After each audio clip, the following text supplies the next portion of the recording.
అమ్మాయిలు పడి చచ్చే పాన్ వరల్డ్ హీరో ప్రభాస్కు 4 పదుల వయసు దాటి 5 ఏళ్ళు అవుతున్నా ఇంకా వివాహం కాలేదు. అతడి వివాహంపై 10 సంవత్సరాలుగా చర్చ జరుగుతూనే ఉంది. కానీ అతడికి మాత్రం పెళ్లి అవడం లేదు. నెటిజన్లు ఇండస్ట్రీలో ఆసక్తిగా చర్చ చేసుకుంటుండగా ప్రభాస్ పెద్దమ్మ శ్యామలాదేవి కీలక అప్డేట్ ఇచ్చేశారు. ప్రభాస్ పెళ్లి ఉంటుందని ప్రకటించారు. ప్రభాస్ పెళ్లి ఎప్పుడు, అమ్మాయి ఎవరు అనే అంశంపై ఆమె కీలకమైన వ్యాఖ్యలే చేశారు. ప్రభాస్ పెద్దమ్మ శ్యామలాదేవి కొన్ని రోజులుగా తరచూ ఆలయాలను సందర్శిస్తున్నారు. ఈ ఏడాది జూలై 7వ తేదీన కాకినాడ జిల్లాలోని తలుపులమ్మ లోవా ఆలయానికి ప్రభాస్ పెద్దమ్మ శ్యామలాదేవి సందర్శించి ప్రత్యేక పూజలు చేశారు.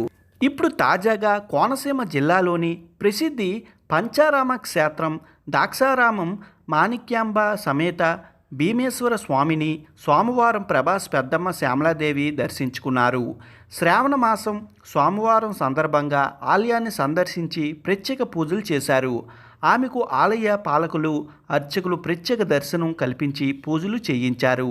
ఆలయం వెలుపల మీడియాతో మాట్లాడుతూ కృష్ణంరాజు భార్య శ్యామలాదేవి తన కుమారుడు ప్రభాస్ పెళ్లి అంశంపై నోరు విప్పారు. శివుడు ఆజ్ఞ లేనిదే చీమైనా కుట్టదు. తప్పకుండా అందరూ అడుగుతున్న ప్రభాస్ పెళ్లి జరుగుతుంది. ఈ శుభ సమయం వస్తుంది అని శ్యామలాదేవి ప్రకటించారు.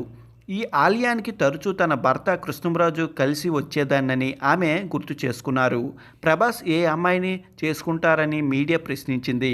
ప్రభాస్ తన కుటుంబంలోని అమ్మాయినే పెళ్లి చేసుకుంటారా, లేక సినీ పరిశ్రమలో నుంచి ఎవరినైనా హీరోయిన్ చేసుకుంటారా అనేది తనకు తెలియాల్సి ఉందని ప్రభాస్ పెద్దమ్మ శ్యామలాదేవి తెలిపారు. ప్రభాస్ పెళ్లి చేసుకోవడం ఖాయమని, తన కుమార్తెలకు కూడా మంచి సంబంధాలు రావాలని కోరుకున్నారు శ్యామలాదేవి. 6 అడుగుల పైన పొడవు, అందం, చందం, పాపులారిటీ ఉన్న ప్రభాస్ పెళ్లి ఎప్పుడనేది సినీ పరిశ్రమలో ఎప్పుడూ హాట్ టాపికే. తమ హీరో పెళ్లి చూడాలని ప్రభాస్ అభిమానులు ఎంతగానో ఎదురు చూస్తున్నారు. 45 ఏళ్ళు దాటిన ప్రభాస్ ఈ ఏడాది చేసుకుంటారని తెలుస్తుంది.